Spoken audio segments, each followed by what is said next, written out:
打邊爐最緊要咩咧？就係打邊爐最後呢個步驟食公仔麵啦。開咗一包公仔麵先，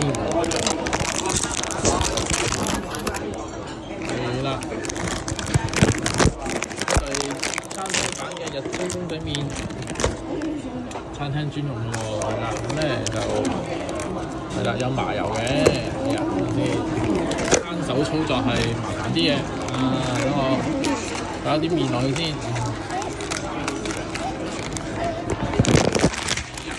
好辛苦咁樣擺落去啦，係啦，咁咧有呢個粉啦同麻油啦，我覺得呢個麻油係一定要落嘅。陣間我落去下先。咁而家咧就喺個係啦，就喺呢個煲度煲緊嘅喎。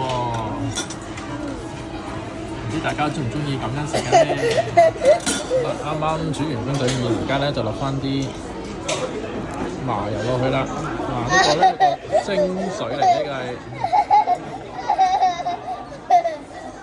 好好食㗎！我覺得公仔麵撈麻油係一流嘅，唔知大家有咩睇法啦？我食先啦〜